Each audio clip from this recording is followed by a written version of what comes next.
Horror thriller फिल्मों के लिए मशहूर निर्देशक विक्रम भट्ट ने 24 साल पहले हिंदी सिनेमा की सबसे चर्चित हॉरर फिल्मों में से एक राज बनाई थी। फिल्म में डीनो मोरिया, बिपाशा बसु और आशुतोष राणा जैसे कलाकार नजर आए थे।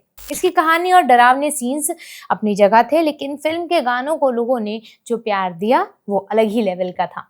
आपके प्यार में, जो भी कस्में और मैं अगर सामने जैसे गाने आज भी नॉस्टैल्जिया की ओजी कैटेगरी में आराम से राज कर रहे हैं। लेकिन इस फिल्म की एक और बात थी जिसने इसे यादगार बनाया था। डीनो मोरिया और बिपाशा बसु के अलावा फिल्म में एक और चेहरा था, मालिनी नाम का। वो रहस्यमयी लड़की जिसकी मौत के बाद पूरी कहानी एक डरावना मोड़ ले लेती है। इस किरदार को निभाने वाली एक्ट्रेस का असली नाम भी मालिनी था, यानी मालिनी शर्मा। रोल बहुत लंबा नहीं था, लेकिन उनकी स्क्रीन प्रेजेंस ऐसी थी कि कम समय में भी वो ऑडियंस के दिमाग में अटक गई। खासकर आपके प्यार में गाने में उनका लुक आज भी लोगों को तुरंत राज की याद दिला देता है। एक दौर था जब मालिनी शर्मा हर जगह दिखाई दे रही थी, पॉपुलर म्यूजिक वीडियोस में, मॉडलिंग, टेलीविजन और फिर राज जैसी ब्लॉकबस्टर फिल्म में। ऐसा लग रहा था कि उनका करियर अब तेजी से ऊपर जाने वाला है। लेकिन जिस समय बाकी एक्टर्स इस सक्सेस को अगली 10 फिल्मों में बदलने की कोशिश करते, मालिनी ने धीरे धीरे कैमरा और बॉलीवुड दोनों से दूरी बना ली। फिर वो लगभग गायब हो गई। ना कोई बड़ी फिल्म, ना अवार्ड शोज, ना कोई अपीयरेंस और ना सेलिब्रिटी इंटरव्यूज। ऐसे में सवाल उठना तय था कि राज की मालिनी आखिर गई कहाँ। इस सवाल का जवाब किसी मुंबई अपार्टमेंट या फॉरगॉटन फिल्म स्टूडियो में नहीं, बल्कि पुणे से करीब 2 घंटे दूर सह्याद्री की पहाड़ियों के पीछे छिपा है, जिसे आज हम आपको बताने वाले हैं। तो वीडियो को पूरा जरूर देखिएगा, क्योंकि उनके करियर की बहुत सी हैरतअंगेज बातें हैं जो आपको शायद नहीं पता। मेरा नाम है अन्नू और आप देख रहे हैं मास्टर शॉट।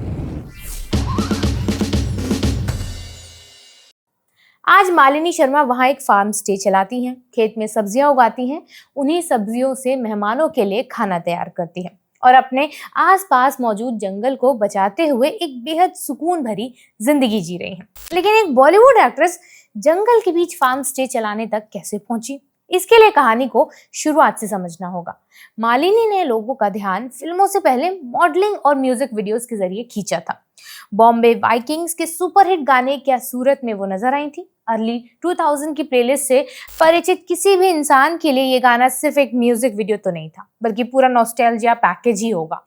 इसके बाद वो मिका सिंह के सावन में लग गई आग में भी दिखाई देती हैं, एक ऐसा गाना जिसके अलग अलग वर्जन्स आते रहे, लेकिन ओरिजिनल आज भी अपनी जगह बनाए हुए है। यानी रात से पहले ही उनका चेहरा ऑडियंस के लिए अनजान नहीं था।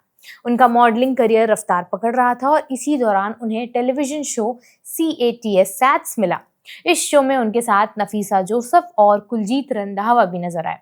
बाद के सालों में नफीसा और कुलजीत की आत्महत्या से हुई मौत ने एंटरटेनमेंट इंडस्ट्री को गहरा झटका भी दिया। उधर मालिनी ने भी धीरे धीरे पब्लिक लाइफ से दूरी बना ली, इसीलिए साथ से जुड़ी यादों में एक अजीब सी उदासी हमेशा बनी रहती है। लेकिन उस समय ये शो मालिनी के लिए फिल्मों का दरवाजा खोल रहा था। इसके बाद उन्हें विक्रम भट्ट की राज फिल्म मिल गई। फिल्म में उनका किरदार लीड नहीं था, लेकिन कहानी का पूरा रहस्य उसी किरदार के आसपास खड़ा था। फिल्म बड़ी हिट साबित हुई। बिपाशा बसु और Dino Morea household names बन गए और मालिनी भी अपने छोटे से लेकिन असरदार रोल की वजह से पहचानी जाने लगी। ये वो पॉइंट था जहां से आमतौर पर किसी एक्टर की फिल्मोग्राफी लंबी होनी शुरू हो जाती है। मालिनी की कहानी में ठीक यहीं से उल्टा होना शुरू हुआ। साल 2002 में मालिनी को एनकाउंटर नाम की एक फिल्म में काम करना था। रिपोर्ट्स के मुताबिक शूटिंग शुरू होने से सिर्फ 48 घंटे पहले उन्होंने फिल्म से खुद को अलग कर लिया। बाद में इस फिल्म में नसीरुद्दीन शाह, दिलीप प्रभावलकर और तारा देशपांडे नजर आए थे। उस समय इंडिया टुडे की एक रिपोर्ट में कहा गया कि मॉडलिंग और एक्टिंग में कुछ साल बिताने के बाद मालिनी कैमरे के पीछे का काम एक्सप्लोर करना चाहती हैं। यानी उनका फैसला केवल एक फिल्म छोड़ने का नहीं था, शायद वो उस पूरी प्रोफेशनल डायरेक्शन को लेकर दोबारा सोच रही थी जिसमें उनका करियर जा रहा था। इसी दौर में उनकी पर्सनल लाइफ में भी बदलाव आए। मालिनी की शादी तुम बिन फेम एक्टर प्रियांशु चैटर्जी से हुई थी, लेकिन कुछ सालों के अंदर ही दोनों का तलाक हो गया। उनके बॉलीवुड से दूर होने की सही वजह को इस रिश्ते या डिवोर्स से जोड़ना सही तो नहीं होगा, लेकिन क्योंकि मालिनी ने खुद कोई ऐसा साफ वजह पब्लिकली नहीं बताई थी, इतना जरूर है कि इसके बाद वो लाइमलाइट से लगातार दूर होती चली गई। मीडिया की नजरों में कोई एक्टर फिल्मों में दिखना बंद कर दे तो उसके लिए सबसे आसान शब्द होता है गायब।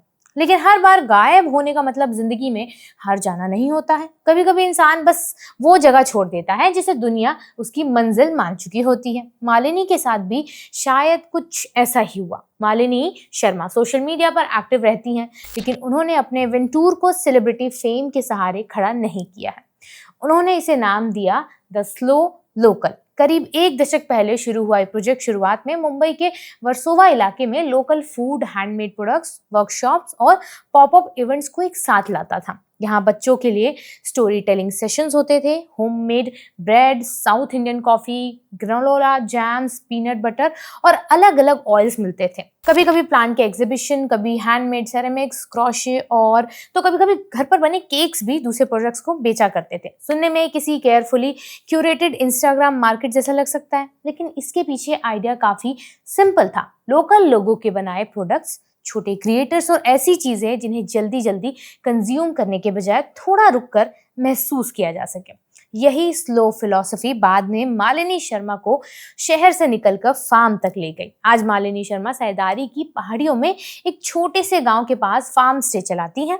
ये जगह पुणे से लगभग 2 घंटे की दूरी पर है। उपलब्ध पोस्ट के टाइमलाइन से लगता है कि वो करीब 2020 से फार्म पर रहने लगी थी। राज में मालिनी का किरदार कहानी खत्म होने से पहले दुनिया छोड़ देता है। असल जिंदगी में मालिनी कहीं गायब नहीं हुई है। उन्होंने बस अपनी कहानी का जॉनरा बदल दिया है अपने हिसाब से, हॉरर और ग्लैमर से निकलकर मिट्टी, शांति और एक पीसफुल लाइफ की तरफ। ये वीडियो फिलहाल यहीं तक है। आपने फिल्म देखी थी या नहीं, उनका किरदार पर आपका क्या कहना है, हमें कमेंट सेक्शन में बताइएगा और देखते रहिए।